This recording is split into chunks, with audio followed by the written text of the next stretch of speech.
Oke, mari kita sambung lagi kelanjutan dari novel Gunung Hua. Hyun Hyong yang awalnya marah mulai tersenyum tak kala melihat Chung Myun di ruangan pimpinan sekte. Ia pun langsung menghampirinya. "Oh, Chung Myun, kali ini apa yang kau bawa?" Tapi saat melihat pedang yang berada di tangan Hyun Sang, Hyun Hyong pun langsung paham. Ia pun mengambil pedang tersebut dan melihatnya. "Oh, ini adalah pedang yang bagus. Ada ukiran bunga plum juga." Tapi tiba-tiba pimpinan sekte langsung berkata, "Hati-hati, jangan masukkan ki ke dalam pedang tersebut. Lihatlah apa yang telah dilakukan oleh penatua Hyun Sang. Ia telah menghancurkan dinding." Dan saat melihatnya, Hyun Hyong pun langsung menggerutu. Lihatlah apa yang dilakukan oleh seorang penatua yang bahkan tidak bisa menghasilkan 1 sen pun. Dengan wajah sedih, Hyun Sang pun berkata, "Maafkan aku." Hyun Hyong kembali berkata, padahal anak muda ini yang dimaksud adalah Chung Myun bersusah payah untuk mengumpulkan uang. Tapi lihat apa yang dilakukan oleh seorang penatua. Hyun Sang kembali berkata, "Bukankah sudah ku bilang aku minta maaf?" Nah, pokoknya di sini apapun yang dilakukan oleh Chung Myun, Hyun Hyong selalu memujinya dan menganak emaskannya. Kenapa? Ya memang karena Chung Myun lah satu-satunya murid Gunung Hua yang berjasa dan mendatangkan banyak kekayaan. Bahkan walaupun Chung Myun membuat kesalahan, Hyun Hyong selalu saja mendukungnya. Tapi saat memuji Chung Myun, ia pun melihat sesuatu yang aneh melingkar di leher Chung Myun, dan ternyata itu adalah Marten alias Baek-ah. Aura permusuhan nampak jelas di wajah Baek-ah. Bahkan ia menjulurkan taringnya. Itu membuat Chung Myun kesal. Ia pun memarahi Baek-ah lalu berkata kepada penatua, "Mohon maaf, ia masih terbiasa dengan sifat aslinya." Lalu Hyun Hyong pun berkata, "Oh, tidak apa-apa, memang sangat berbeda denganmu." Tapi di belakangnya murid-murid Gunung Hua seperti Jogul, Yeonjung, Tang Soso dan juga Baekjun berkata, tidak, Baek-ah sangat mirip sekali dengan Chung Myun." Kembali lagi ke Hyun Hyong, ia kembali bertanya, "Tapi Chung Myun, apalagi yang telah kau perbuat?" Chung Myun pun mulai menjelaskan bahwa permasalahan dengan klan hantu telah terselesaikan. Ia juga telah menyampaikan beberapa detail kepada guild pedagang Yunha dan bisnis bisa dilakukan dalam waktu dekat. Lalu ia juga berkata bahwa ia telah membentuk aliansi dengan Istana Binatang Nanmam juga keluarga Tang. Memang saat ini masih berjumlah 3 orang, tapi tidak menutup kemungkinan jika jumlahnya akan bertambah. Hyun Jong yang mendengarkan hal tersebut sedikit terkejut. Lalu ia berkata, "Oh, jadi begitu. Baiklah, nampaknya ada beberapa hal yang perlu kita diskusikan dan kita rumuskan nanti." Dan Chung Myun pun menanggapinya, "Ya, memang itu harus dilakukan karena pimpinan sekte adalah ketua aliansinya." Hyun Jong nampak terkejut. "Aku? Ya, pimpinan sekte." Dengan penuh pertanyaan, Hyun Jong kembali berkata, "Kenapa aku?" Tapi sayangnya tidak ada satu orang pun yang bisa menjawabnya.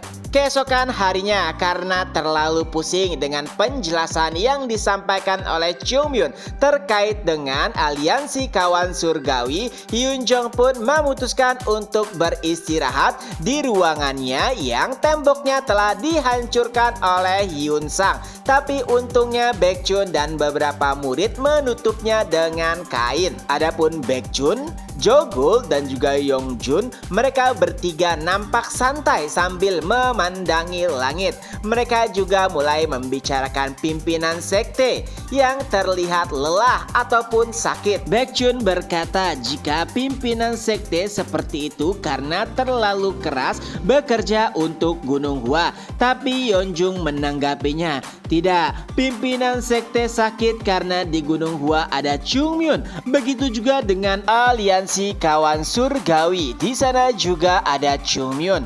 Baekjun pun menanggapinya, "Oh ya, kau benar juga. Aku sampai tidak kepikiran."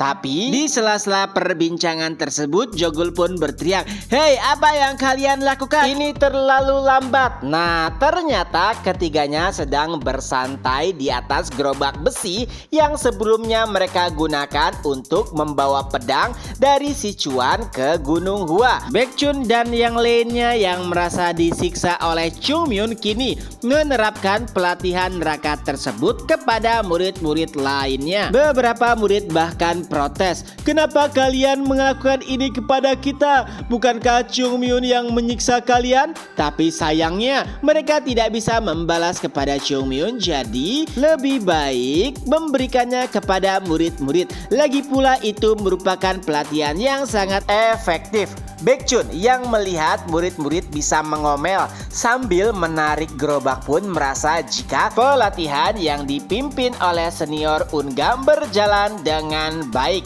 Nah, setelah melakukan pelatihan menarik gerobak, seluruh murid pun tergeletak karena kehilangan hampir seluruh kekuatannya.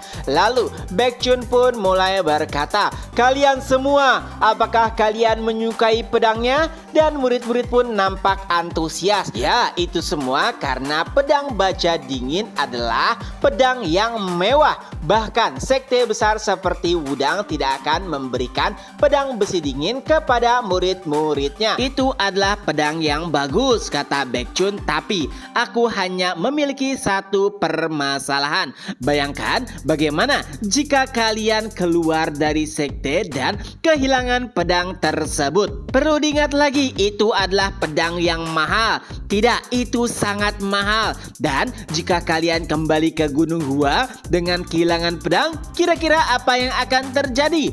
Bukan hanya Chungmyun, tapi penatua Hyun Yong pasti akan membunuh mereka. Membayangkannya saja sudah membuat murid-murid ketakutan. Jadi intinya Baekhyun menyuruh murid-murid untuk menjaga pedang tersebut dengan hati-hati. Tapi tentu jika itu saja tidak akan cukup. Setiap pedang memiliki tuannya masing-masing.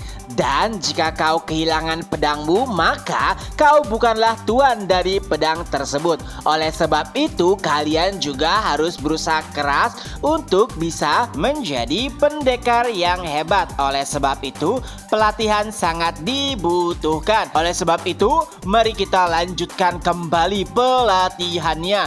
Beberapa murid yang bersiap untuk mendorong gerobak pun mulai maju sambil menundukkan kepala. Yeonjung pun bertanya kepada Baekhyun, "Tapi ngomong-ngomong senior, di manakah senior Baeksang berada? Aku tidak melihatnya dari tadi." Dan Baekhyun pun menjawab, "Oh itu, aku menyuruhnya untuk pergi ke desa." Yeonjung menanggapinya, "Untuk apa?" Baekhyun berkata, "Itu karena kita kekurangan. Yang dimaksud adalah gerobak. Karena jumlah murid terlalu banyak, maka satu gerobak sangatlah kurang. Oleh sebab itulah Baeksang ke desa untuk memesan gerobak lainnya. Itu agar pelatihan menjadi lebih efektif." Mendengarkannya saja membuat Yeonjung gemetar. Kenapa? Ya, karena perlahan Baekhyun sudah hampir mirip seperti Chungmyun. Di sisi lain, nampak Chungmyun sedang mengunjungi Ungam. Tentu saja tujuan awalnya adalah untuk memberikan pedang kepada Ungam. Tapi ada beberapa hal juga yang ingin Chungmyun bicarakan, terutama tentang bagaimana kondisi Ungam saat ini. Mereka berbicara panjang lebar, tapi ada satu hal yang diinginkan oleh Ungam, yaitu bantuan dari Chungmyun. Ia telah bersusah payah mengajarkan murid-murid, tapi bagaimana dengan dirinya? Tentu saja untuk menggunakan pedang bagus yang baru saja ia terima, Ungam perlu membentuk lagi otot-ototnya. Dan Chungmyun adalah orang yang paling pas untuk mengajarinya.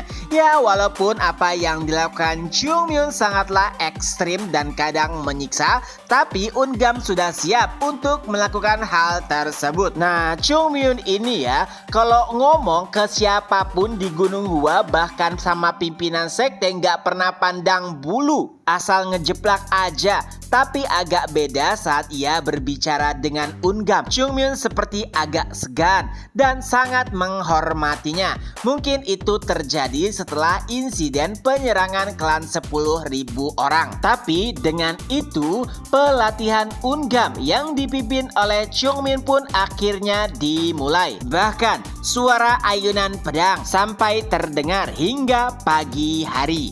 Dan chapter pun berakhir. Nah, itulah kelanjutan dari novel Gunung Hua. Semoga terhibur. Ketemu lagi di next video. Bye-bye.